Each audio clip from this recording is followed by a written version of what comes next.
Le président Jean-Marc Abounda, dans cette IDPS-là, l'IDPS des traîtres, l'IDPS des ingrats, Ingrat. Il a toujours eu... Ingrat pourquoi?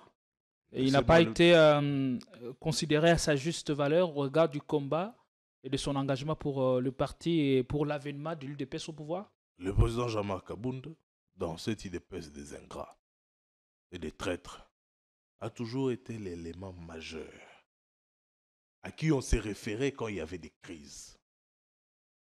Vous vous en souviendrez. On s'approche des élections pour espérer à une alternance à la tête de l'État. Les Sphinx, le docteur Etienne Tshisekedi meurt. Tout le monde en débat. Seul Jean-Marc Abounda a pris les choses en main pour restructurer les partis. On arrive au pouvoir. L'UDPS arrive au pouvoir. Le FCC cash devient fragile. Seul Jean-Marc Abounda a pris les devants pour maintenir ses pouvoirs.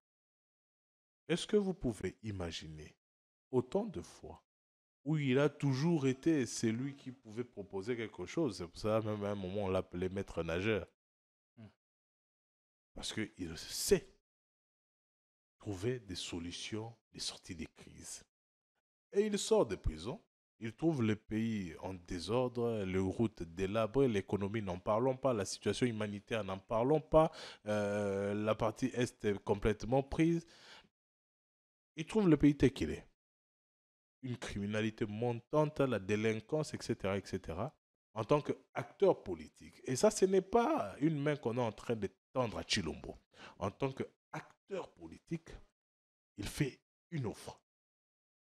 Il fait une proposition aux Congolais, pas au régime en place.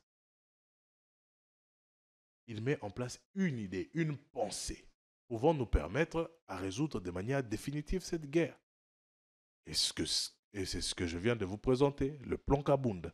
Et je pense que, en toute honnêteté, et en personne de bon sens, les régimes en place doivent se pencher sur cette réflexion pour nous sortir. Parce qu'aujourd'hui, là, on ne pense pas à Félix, on ne pense pas. On est en train de penser à des milliers de Congolais qui sont en train de souffrir à cause de cette situation. On pense à plusieurs personnes qui sont mortes. Et le jour, et la guerre le jour que le rôle d'un éclaireur, d'un sauveur, ou le sauveur rôle de son peuple, oui. D'un joker. Il a toujours été joker. Sauveur de son peuple, oui. Mais je reviens sur ces mots. Nous ne sommes ni demandeurs, ni preneurs. Tikala Seko, Ndenali Puta, na wax de Maman Moseka, Netoko Maka légende, na 3.5, 4.5, to 5.5 $, signature Yalibela et Tikali, inoubliable, avec le wax de Maman Moseka. Coucou, je suis Tendela, ambassadrice des chaises. Fini les événements avec des chaises qui ne ressemblent à rien. Fini les fêtes ou le deuil avec des chaises qui ne nous honorent pas. Fini les décorations avec des chaises de l'humiliation. Venez vous procurer les plus belles chaises de la capitale à petit prix.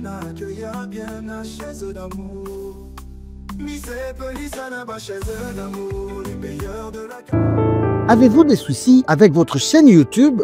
Seventh Angel Agency, SA Agency, met à votre disposition un service spécialisé avec des experts certifiés. Audit complet et vérification approfondie de votre chaîne, gestion efficace et professionnelle de vos chaînes YouTube, suivi complet de votre monétisation. Votre monétisation a été coupée? Pas de panique.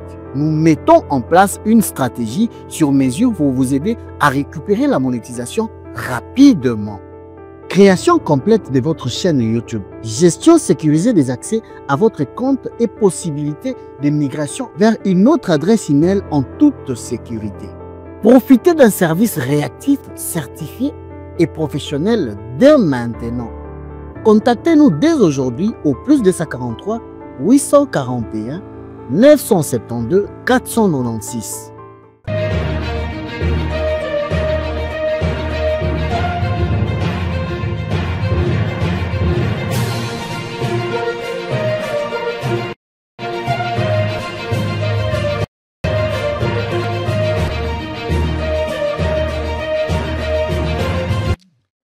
ne savez pas à quel point votre soutien nous galvanise et même nous réconforte à continuer dans ce travail, dans cette direction, dans ce rôle qui est le nôtre, de vous servir chaque jour qui s'élève est une nouvelle mission, des nouveaux objectifs que nous nous fixons avec la nécessité de parvenir aux résultats attendus. Nous sommes contents que vous soyez encore très très nombreux à nous regarder et nous pensons que vous aurez à passer du bon temps de télé en compagnie de ce programme devenu culte chez vous. Vous nous suivez dans vos maisons, dans des terrasses et partout ailleurs. Et même en dehors de frontières, nous sommes contents pour vous qui continuez à nous regarder. Nous sommes à Replemokatu du Congo, Kinshasa précisément, les miroirs du Congo. La situation sécuritaire fait la une de tous les journaux, même de tous les médias classiques. Les efforts sont en train d'être consentis pour sortir de cette auberge. Oui, le gouvernement congolais s'est engagé dans le processus de paix après que les facilitateurs ou le médiateur Joao Lourenço, qui est devenu président de l'OIA, a jeté l'éponge. On a l'impression que Doha en assure désormais la médiation entre le gouvernement et le M23. On en saura un peu plus au cours de cette émission avec un invité que nous avons fait venir pour vous, mais aussi on parlera des consultations nationales. Vous le savez, les consultations continuent leur bon nombre de schémas. Différentes délégations composantes sont en train d'être reçues en ce jour par les conseillers spéciaux en matière de sécurité du chef de l'État, le professeur Eberande Kolongele. Est-ce qu'à ce jour, nous pouvons d'ores et déjà épiloguer sur la couleur du prochain gouvernement avec risque qu'il n'y ait pas de poids lourd de l'opposition, puisque le Front commun pour le Congo rangé derrière les restes de Kabila, l'Alliance pour le changement de Jean-Marc Kabound, les idées de Martin Fayoulou, les LGD de Matata Pognon, l'envol de Délice Sanga et tout le poids lourd que je n'ai pas cité ici ont donné les réponses à ces consultations qui ne sauraient pas résolver la crise qui secoue de plein fouet l'Est du Grand Congo. Merci d'être avec nous. Nous avons sur ce plateau Jonathan Dioka. C'est un plaisir de vous avoir.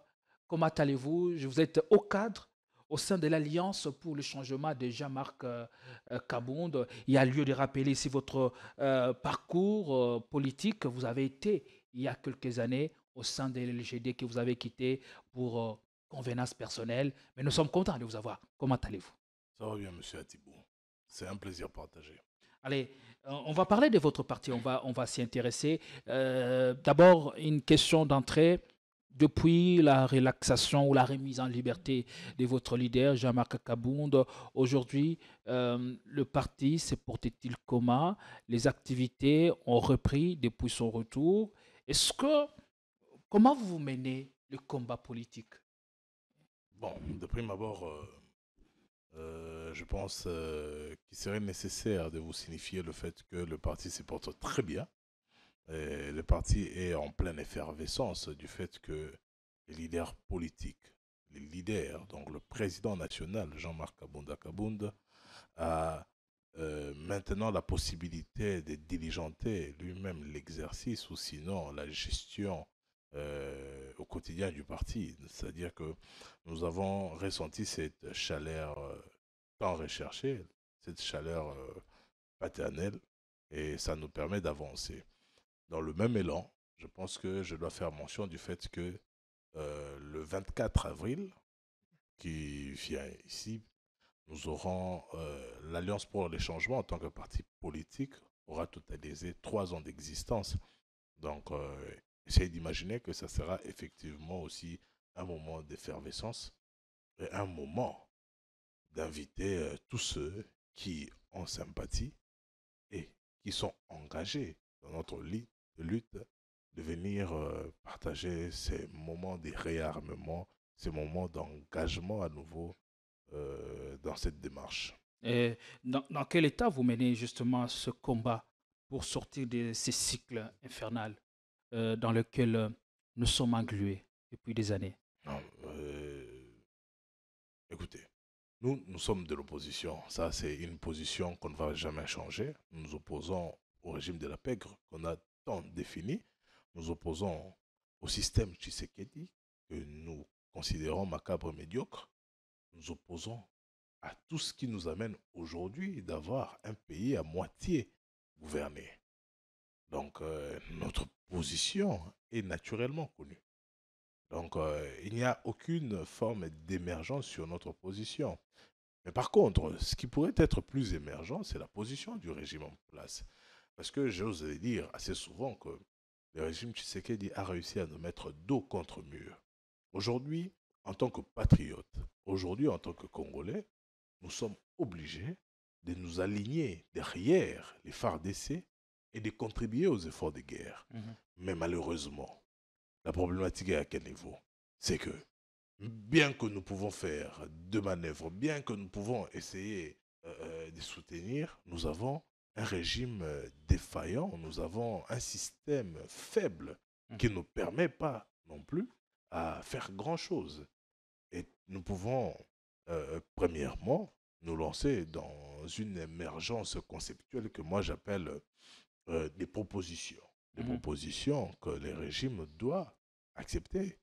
À défaut, on sera là à l'observer dans sa déchéance et voilà, n'avoir Dieu que pouvoir. Malgré l'ouverture de consultations qui sont en train d'être menées par le professeur Mébaran de Kolongué et les Casimir, vous gardez votre position échangée de vous battre dans l'opposition. Cette démarche ne nous intéresse pas. En tout cas, on la rejette. Qui est-ce qu'on veut consulter? N'entrons pas dans une fabrication factice. Réfléchissons de manière sobre et calmement. Allez-y.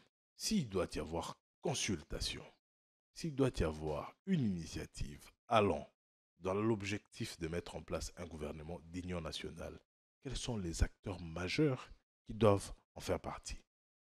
N'est-ce pas que la grande partie de ces acteurs majeurs sont ceux qui sont à l'est du pays? Ceux qui sont en train de mener une opposition militaire. Il n'y a pas que, parce que la crise va au-delà de la simple C'est pour ça que j'ai dit conflit la armé. grande partie. Vous comprenez? Ce qui serait plus absurde, c'est que, après avoir fait cette manœuvre qui ne promet rien, qui ne va aboutir à rien, qu'on se retrouve avec une rébellion grandissante. Vous comprenez? C'est pour cela le président Jean-Marc Kabound, dès qu'il a retrouvé sa liberté, il a proposé un schéma de sortie des crises que nous appelons le plan Kabound. Il a sorti un plan qui se repose sur quoi? Voilà, il y a deux dispositifs majeurs. Le premier, c'est de reconsidérer le fait que l'insécurité ou les hostilités à l'est du pays ne fait intervenir pas que le Rwanda et la RDC. Il y a plusieurs parties qui ont pris part à ces hostilités, qu'ils soient alliés ou ennemis.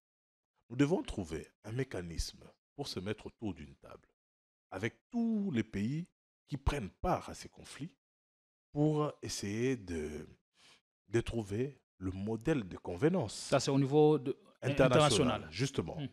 Pour trouver un modèle de convenance nous permettant de finir cette page de manière définitive. Et c'est seulement à ce moment-là que nous pouvons rentrer ici, au Congo, avec tous les Congolais, notamment Nanga, pour voir dans quelle mesure on peut avoir un dialogue inter-congolais. Donc, des discussions c'est de ces dialogues-là maintenant, justement. C'est de ces dialogues-là maintenant que peut découler ce qu'on appelle un gouvernement d'union nationale. Sinon, ça c'est une pire distraction et c'est de la supercherie. Et ça ne va aboutir à rien de concret. Si vous doutez, allons-y avec. Est-ce que votre proposition qui semble être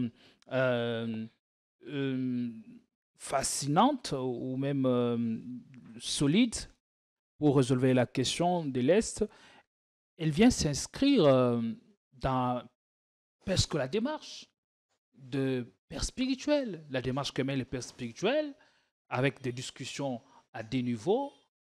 Il sillonne la région, rencontrer différents acteurs politiques, différents chefs d'État, pour leur parler de la nécessité de mettre fin au bruit des armes avant de rentrer à l'interne. Mais pourquoi ne pas soutenir le pacte social et bien vivre ensemble de l'SCC 5O que vouloir proposer un plan Non, non. de sortie qui peut-être est déjà proposé ou sur table? Moi, je pense qu'il y a émergence. Nous n'allons pas sur une logique de, d'intéresser les personnes que nous estimons prendre part à ces conflits. Nous allons sur une logique de dialogue, un dialogue international. Et le plan Kabound l'explique clairement, avec une préférence de la médiation. C'est-à-dire que l'Organisation des Nations Unies peut prendre cette médiation, où on peut épuiser toutes les matières, toutes les pesanteurs qui font en sorte que nous nous retrouvons aujourd'hui dans une instabilité qui dure plusieurs décennies maintenant. Et comment peser avec les États-Unis comme peut-être médiateur? Ce n'est qu'une proposition. Non, non, les États-Unis, qui sont pourtant accusés de ne pas être neutres dans ces conflits qui déchirent l'Est du pays. Justement, c'est ce que je veux dire. Aujourd'hui, nous n'avons pas besoin d'un homme politique, d'un acteur politique ou d'un pays pour ce type de médiation. C'est un conflit qui a fait énormément de victimes.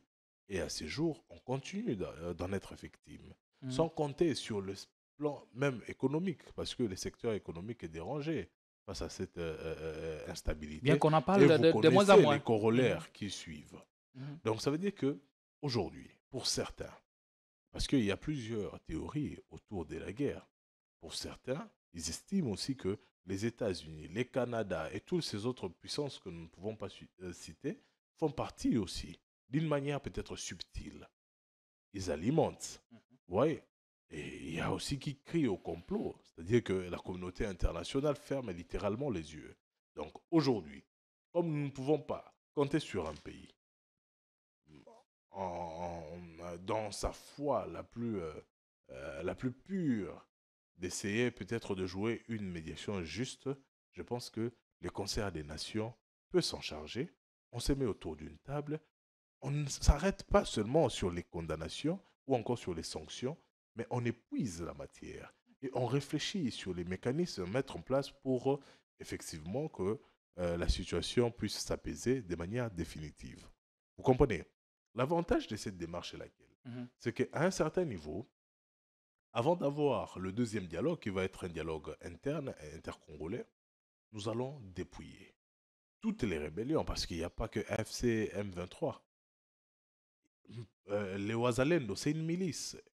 Et ce que vous ne savez pas, il y a une frange des Ouazalendo qui ont rejoint les M23. Les Ouazalendo, c'est un mouvement d'autodéfense. Non, non, arrêtez. Peut-être monsieur, qu'il suffit de bien Atibou. Les encadrer et leur donner des moyens de bien s'exprimer. Monsieur Atibou, c'est que le régime Tshisekedi a fait. Même si un jour, les M23 AFC est défait, ces Ouazalendo-là vont se transformer littéralement comme une balle sur votre pied. Et nous avons vu dans l'actualité, assez récemment, une frange de Ouazalendo rejoindre les M23. Qu'est-ce qui vous fait dire ça?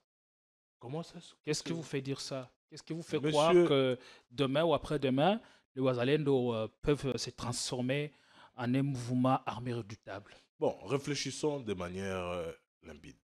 Vous estimez quoi? Que les Ouazalendo n'ont pas certaines exigences? Vous pensez que quoi?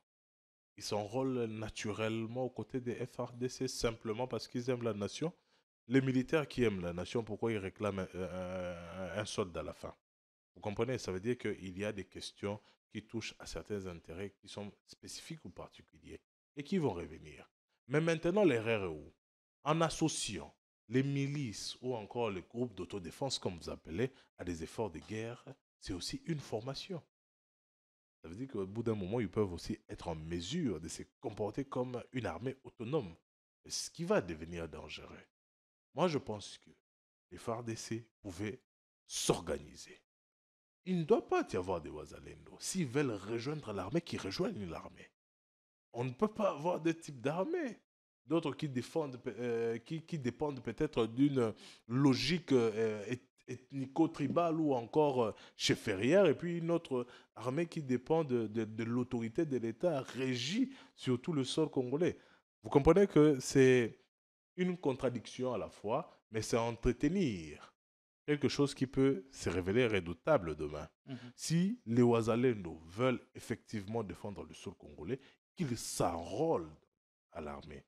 Et pas en tant que Ouazalendo, parce que c'est un engagement individuel pour défendre l'intérêt de la nation.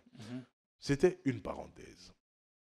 J'étais en train de dire que, à la preuve de Ouazalendo, il y a plusieurs forces autonomes qui sont en train d'opérer à l'est du pays. Et le dialogue international qui va mettre tous les pays prenant part à ces conflits autour d'une table sera aussi l'occasion pour nous, en épuisant la matière, de dépouiller toutes ces milices-là, toutes ces forces autonomes-là, de leurs partenaires extérieurs. À supposer, comme le régime en place aime bien le dire, que c'est le Rwanda qui diligente l'action de M23 et AFC. D'accord. Mais si aujourd'hui les Rwandais se retirent, ça veut dire qu'on peut avoir un Nanga dépouillé et on peut discuter avec lui. Vous comprenez? Donc, c'est ça, en fait, la logique du plan Kabund. C'est un schéma de sortie des crises. Parce que si on discute avec quelqu'un qui est mieux armé que les FARDC, vous discutez dans quelle position? Or, nous savons que dans la logique de la conception étatique, l'État doit toujours opprimer. L'État doit toujours être en position de force. Vous comprenez? Qu'on le veuille ou pas, cette alternative, c'est une alternative la plus réaliste. Je sais que, dans le fond, c'est bien. Ils agréent. Et c'est la seule solution. Mais peut-être la forme inquiète, parce que je parle du plan Kabund. Mais si ça dérange le pouvoir en place, appelez-les comme vous voulez. Appelez-les plan Chilombo, plan Chibangu. C'est pas un problème. Mais restons sur la constance. Aujourd'hui, ils jouent le rôle de l'alternative la plus réaliste. Allez, dans votre plan que vous avez intitulé plan Kabund, le plan de sortie des crises, avez-vous pu à ce jour déceler ou dénicher les acteurs majeurs devant faire partie de ce pourparler tant à l'international qu'à l'interne? À l'international, naturellement, nous savons que l'Angola intervient. Il a peut-être intervenu en tant que médiateur, mais aussi quelque part en tant qu'allié. Nous savons que l'Afrique du Sud intervient en tant qu'allié. Nous savons que le Rwanda intervient en tant qu'agresseur. Nous savons que l'Ouganda intervient de manière très complexe qu'on n'arrive pas à comprendre, qu'il peut à la fois agir dans le compte des organisations régionales et être à la fois agresseur. Mais ce qui est vrai, nous connaissons qu'il y a des forces en présence. Certains prétendant défendre leurs frontières, certains prétendant être là pour justifier l'intervention des organisations régionales, mais il y a plusieurs pays qui interviennent dans ces conflits. Et à l'interne, nous avons l'opposition. Bon, laissez-moi dire les oppositions. Il y a les oppositions. Quand vous parlez des armées, oppositions, c'est-à-dire non, il n'y a pas qu'une opposition. Vous parlez de l'opposition armée et l'opposition politique. L'opposition n'est pas divisée, mais l'opposition n'est pas une. Mais il n'a jamais mis sur une même longueur d'onde. Il y a des oppositions. Pourquoi j'ai dit que le pouvoir doit être unique? Parce qu'il y a un président qui est au moins reconnu, même si pas légitime, qui est au moins reconnu. Mais est-ce que vous estimez que la démarche, le combat de l'Alliance pour le changement cadrerait exclusivement au combat de Corneille Nangaa? J'en doute. Est-ce que vous estimez que la démarche du président Jean-Marc Kabund cadrerait à la démarche de Moïse Katumbi? Je doute. Vous comprenez? C'est pour cela qu'on parle des oppositions. nous nous retrouvons tous face à un adversaire commun. Un adversaire qui a pillé les pays, qui a détruit les pays, qui a mal géré. C'est Félix Tshisekedi. OK? Mais nous ne l'accusons pas forcément de même chose. Vous comprenez? Il y a certains qui peuvent l'accuser, qui peuvent le poursuivre, qui peuvent s'opposer à lui pour les avoir peut-être arraché certains de leurs biens. Vous comprenez? J'irai même plus loin dans la banalité. Certains peuvent même s'opposer à un régime pour des raisons peut-être intimes et personnelles. Nous nous sommes séparés de Félix Tshisekedi, je le dis, au truchement du président national, Jean-Marc Kabunda Kabunda, simplement parce que nous avons estimé qu'il a mal géré les pays et il n'est pas resté dans la vision qu'avait prônée autrefois l'IDPS.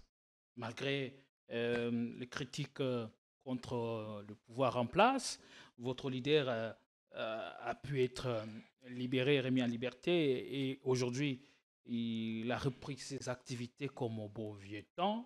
Et de rumeurs surquillent selon lesquelles Jean-Marc Kabunda serait en contact direct avec Félix Tshisekedi pour peut-être parvenir à un accord de transition ou un régime ou un gouvernement d'union nationale. Malgré les critiques contre le pouvoir en place, Jean-Marc Kabunda a pu quand même être libéré. Aujourd'hui, il a repris ses activités comme au beau vieux temps. Alors, beaucoup d'observateurs, parce qu'il serait en contact avec Félix Tshisekedi pour piloter le gouvernement d'union nationale, même si pour l'instant, vous dites de ne pas être concerné par ces consultations nationales pour une solution factice. La question, je la pose à vous. Quel rôle pourrait jouer Jean-Marc Kabunda en cette période si délicate? Bon, je comprends votre question, mais les commentaires prioritaires m'intriguent, je dois revenir sur ça. Permettez que je vous pose une question. C'est qui ces observateurs qui laissent trembler des rumeurs? Parce qu'on doit être d'accord sur une chose. On discute sur le fait, pas sur des rumeurs. Vous comprenez, M. Atibou? À ce jour, je vous l'ai dit clairement, que s'il faut suivre une ligne sur la communication du président national ou du parti, il y a des communiqués qui sont publiés. Et les dernières interventions du président national qui dit clairement, je l'ai dit en ces mots, qu'il y a énormément de différences entre Tshisekedi et nous. D'ailleurs, moi, je vais vous renforcer parce que je ne peux pas parler à sa place, je ne suis pas son porte-parole. Mais rassurez-vous, M. Atibou, que le président national, Jean-Marc Kabunda, a été libéré d'abord par justice. Pas parce que la justice congolaise fonctionne aujourd'hui, mais parce que c'était un combat de son parti, un combat de sa force intérieure, parce qu'il a su supporter la persécution et la tribulation. Et lors de sa libération, nous n'avons pas célébré le régime Tshisekedi. Nous avons célébré notre lutte, parce que c'est la lutte qui a payé. Je vais vous rappeler un fait. Lors de sa condamnation de manière injuste et irrégulière, tant criée, nous avons attendu à être notifiés, une action qui est revenue plus tard. Et dès lors que la partie conseil du président a été notifiée, nous sommes allés en recours, c'est-à-dire en processus de révision du jugement. Et c'est ainsi qu'on s'est rendu compte que le jugement était mal rendu. Et ça, ce n'est pas la justice malade de Chilombo. Condamné à 7 ans pour cumul d'infractions, il n'a pu passer que 2 ans à peu près. Je pense que vous avez suivi les déroulements. Les déroulements du procès. Nous avons eu à élaguer prévention par prévention. Il n'y avait aucune raison pour que le président Jean-Marc Kabunda soit en détention. C'est pour cela que nous avons par après crié à une machination politique qui était effective. Après notre lutte, après les pressions internationales, c'est ainsi que, en ouvrant cette nouvelle démarche, la justice a pu gagner. Ça, c'était hier. Ce n'est pas la justice de ça, Chilombo. Ça, c'est la justice c'était de hier. La population congolaise, la justice des militants et militantes de l'Alliance pour le changement. Ça, c'était hier. Mais aujourd'hui, vous semblez être en odeur de sainteté avec je le suis régime. en train de poursuivre. Le président passe pratiquement 3 ans, disons presque 3 ans en prison. Ok? Et la justice malade de Chilombo reconnaît, après moult pression, qu'effectivement, l'honorable Jean-Marc Akabound est innocent. L'État congolais, la justice de Chilombo, ces régimes nous doivent 3 ans d'existence d'un humain, 3 ans de vie du président national. Et moi, je l'ai dit, le président peut être animé par le regard d'un leader, peut pardonner à M. Chilombo, mais nous, non. Nous, de l'Alliance pour le changement, nous ne pouvons aucunement pardonner cette persécution, cette injustice. Et d'ailleurs, les régimes en place nous doivent réparation. On ne vole pas 3 ans de vie d'un citoyen comme ça. Vous comprenez? Donc, c'est des informations que vous devez avoir en ces moments. Après, si vous estimez qu'ils sont en sainteté sur base de quoi? Dès lors que le président est sorti de la prison, après avoir passé 3 ans en prison, son retour est marqué sur un constat triste qu'il fait. Il retrouve le pays en forte occupation avec une progression peut-être quadruplée ou encore dupliquée de la rébellion. Et vous savez, je vais vous dire une petite anecdote. Le président Jean-Marc Abound, dans cette IDPS-là, l'IDPS des traîtres, l'IDPS des ingrats, il a toujours eu... Ingrat pourquoi?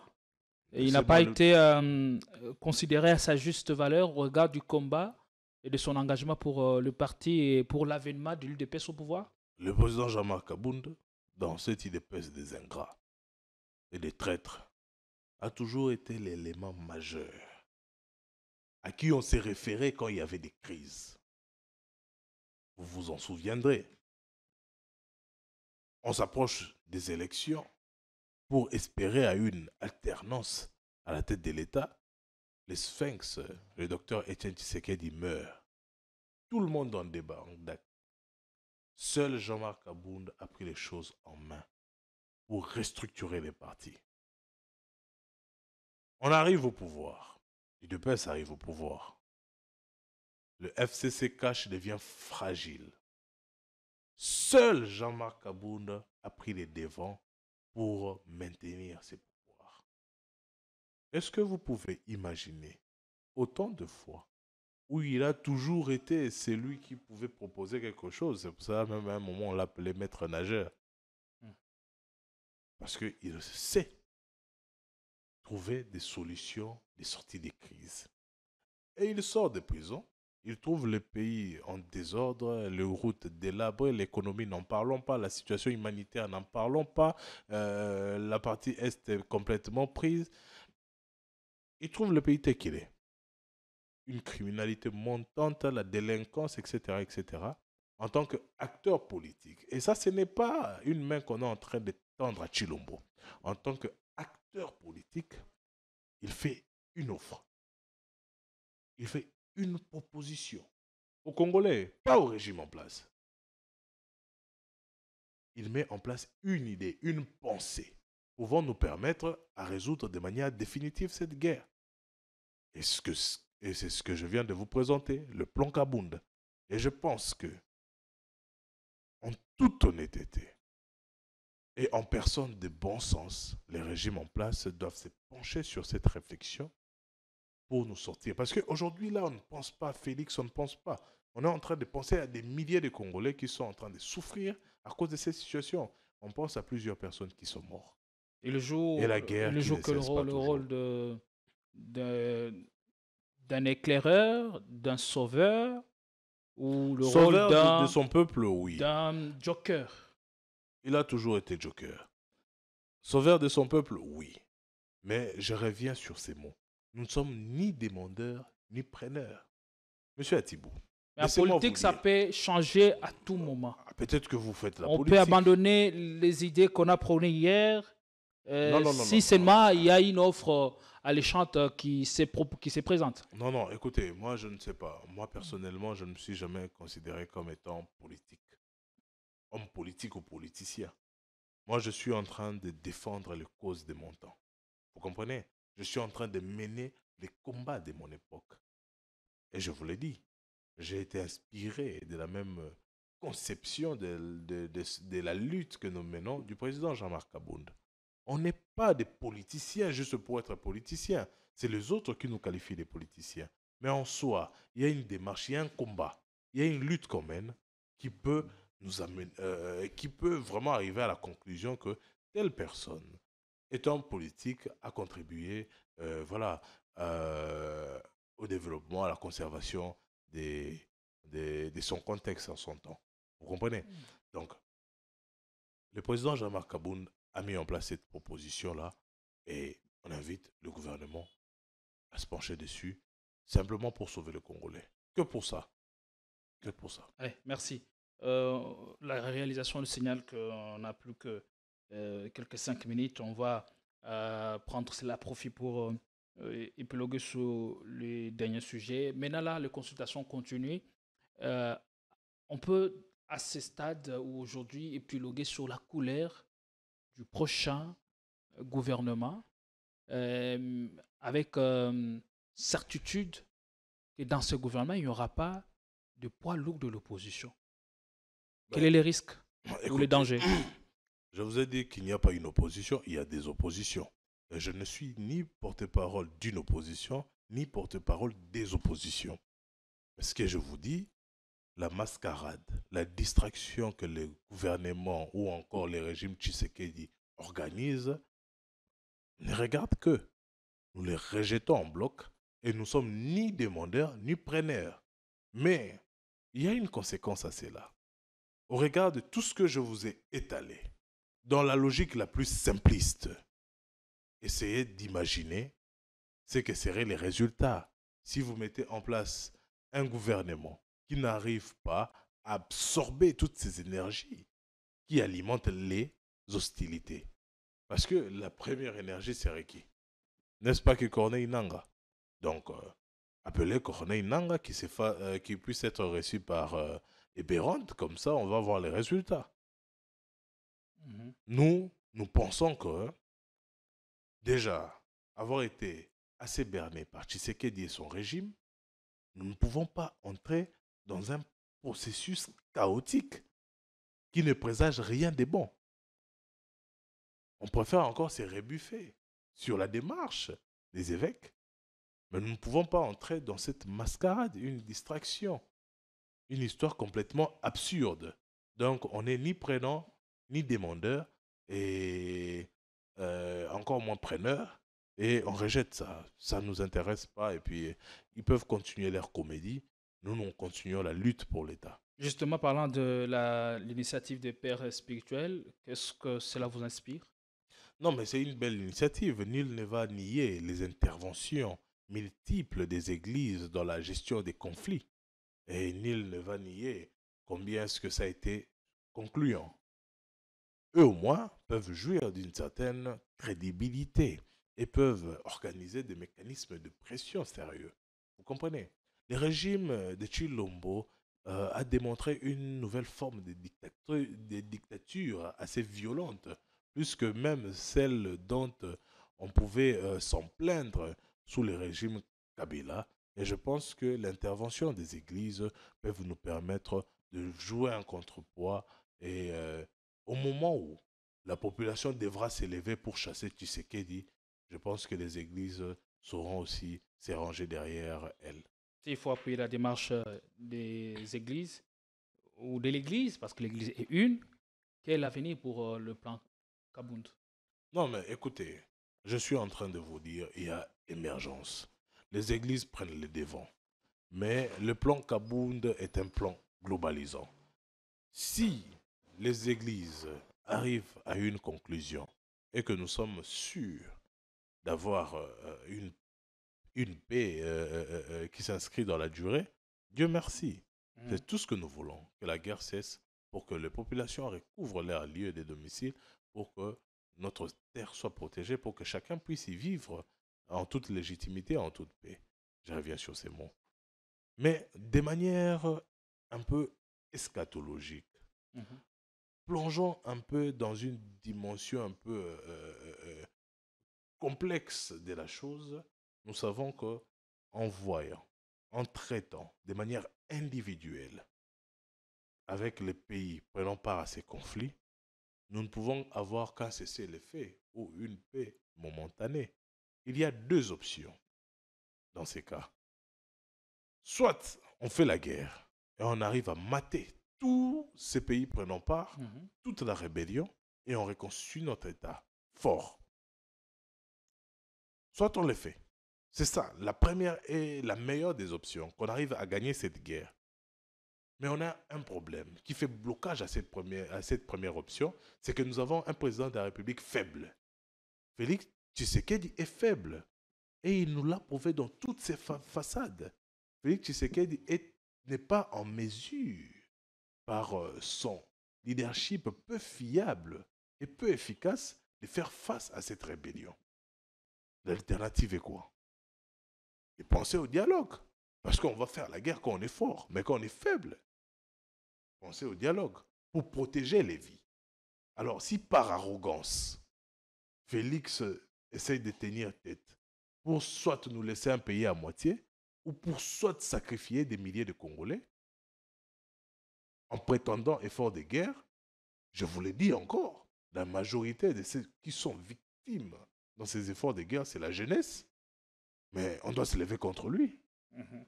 Parce que il serait peut-être l'individu, les citoyens le mieux protégés. Que faisons-nous de ceux qui sont dans des milieux ruraux? Que faisons-nous de la population qui vit à l'est du pays? Vous comprenez?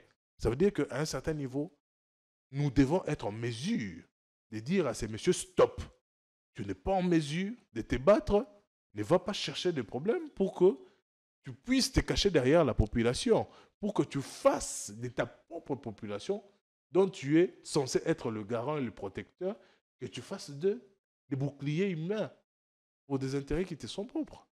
Est-ce que être en mesure de dire ça, vous soutenez aussi le point de vue de ceux qui pensent qu'il y a lieu de reconstruire des répartis sous de nouvelles bases, mais sans Tshisekedi? Oui, bien sûr, Tshisekedi doit partir. Tshisekedi n'a même pas gagné les deuxièmes élections. Les premières, d'ailleurs, sont toujours redoutables. Tshisekedi, c'est le problème. Ça, tout le monde le dit, mais partir. Ça ne change pas le cours des événements. Non, mais ça, c'est là où tous les Congolais se croisent aujourd'hui. Il doit partir. Si nous avons la possibilité constitutionnelle, avant qu'il ne finisse son mandat, pour précipiter sa chute, je pense qu'on se croise, nous tous là. C'est la chose la plus évidente. Ce n'est même pas une question de discussion. Tu sais qu'aujourd'hui, c'est vraiment le malheur de Congolais. On le répète, est-ce que nous il doit partir le plus tôt possible. Nous ne sommes pas en train de répéter les erreurs du passé. Hier, nous avons dit que le diable, c'est Kabila. C'est la représentation des lucifériennes ici, sur Terre. Mais Kabila est parti.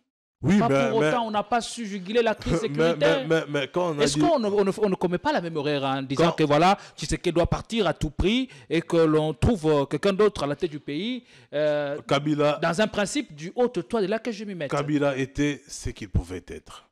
Mais je vous dis clairement, quand on a dit que Kabila c'était le diable, c'est parce qu'on n'avait pas un peu goûté à Tshisekedi. Ça, c'est de la profondeur d'âme que je parle. C'est parce qu'on n'avait pas encore testé Tshisekedi. Maintenant, on peut chacun, sans faire du bruit, analyser et se rebuffer calmement. Allez, on va chuter, c'est pas ça le débat. Sur le plan politique, diplomatique, sécuritaire, il y a des efforts qui sont en train quand même d'être menés. La médiation qui a été abandonnée par les présidents de l'Union africaine, le tout récent président de l'Union africaine, le tout nouveau président de l'Union africaine, Joao Lourenço, on a l'impression qu'au niveau de l'Afrique ou sur le continent, les processus de paix est obstrué. Je ne sais pas par quoi, peut-être les attitudes des uns et des autres moi, je sais, je peux vous le dire. sont la cause. Mais Doha ou Qatar récupèrent l'affaire et passent pour être le désormais nouveau médiateur. Qu'est-ce que ça vous inspire? Qu'en pensez-vous? Parce que ici déjà, dès le 9 avril, le gouvernement congolais sera euh, au Qatar avec la délégation du M23. Bon, moi personnellement, je suis panafricaniste. Je pense que les problèmes africains peuvent être réglés d'abord en Afrique.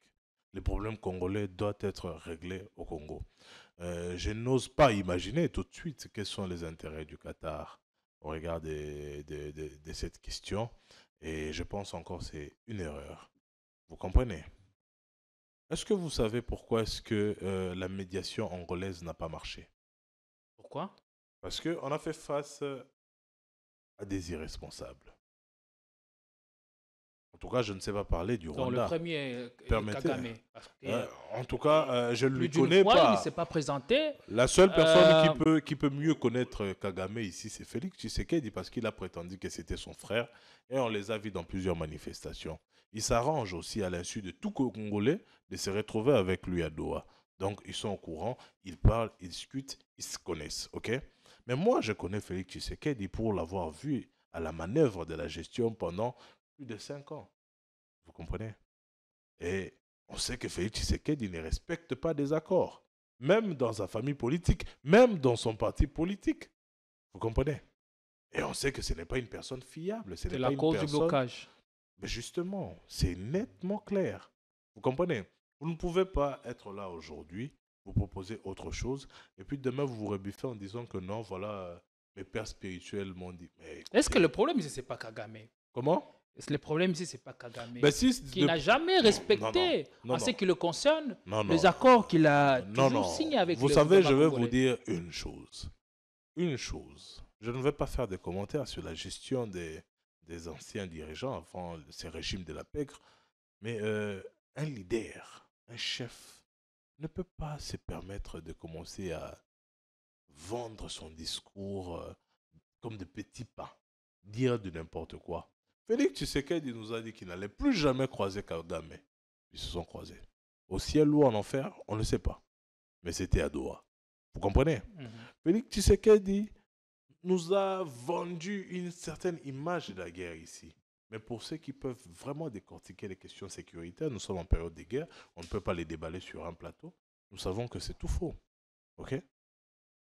Félix Tshisekedi n'est pas assez responsable et c'est un président faible.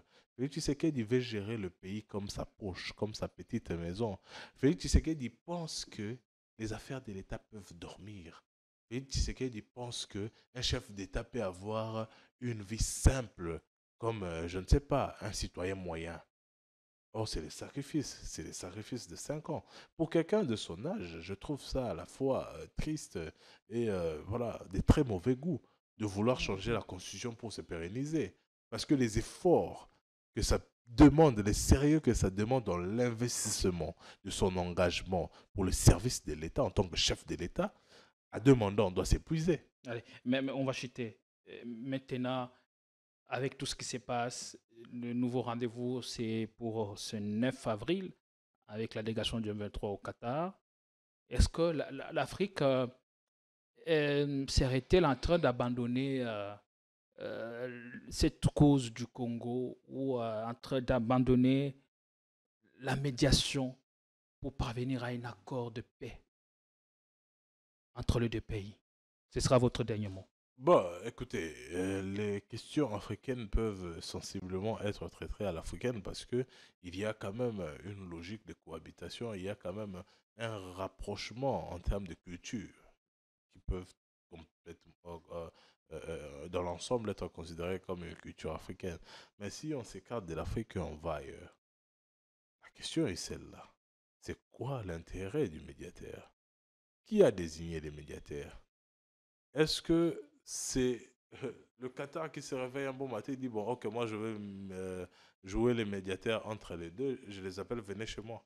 Vous Même comprenez? s'il est dit, Il y il a doit une... avoir un pouvoir d'influence sur les Voilà. pays ou sur les chefs Voilà. d'État. C'est ça la question. Mm. Vous comprenez? Et n'est-ce pas qu'on tombe sur le même schéma?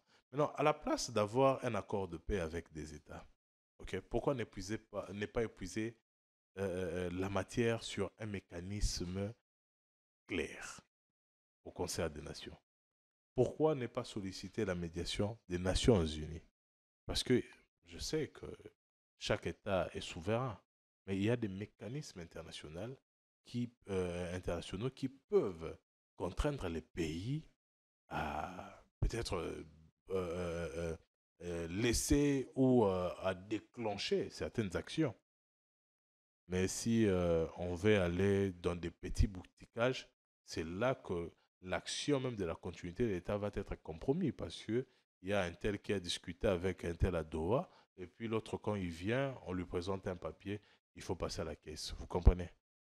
Je pense que nous devons trouver un moyen, une manière simple, sobre, vraie, claire, et qui engage, peut-être pas la connaissance la plus profonde, mais qui engage les sentiments de la population, qui engage l'avenir de tous. Ouais. Merci beaucoup, Jonathan Dioka, sur Politicon. Merci d'être passé. Vous avez été brillant, comme toujours. Merci. Nous pensons vous retrouver peut-être dans une émission beaucoup plus élaborée, peut-être avec d'autres sujets, selon votre agenda, parce que je dis que vous êtes beaucoup plus engagé avec votre parti politique Alliance pour le changement, de Jean-Marc Kabound. Merci à vous tous de nous avoir regardés. Nous vous retrouvons très très vite avec d'autres sujets et de nouveaux invités sur votre chaîne. Bonsoir chez vous et à bientôt.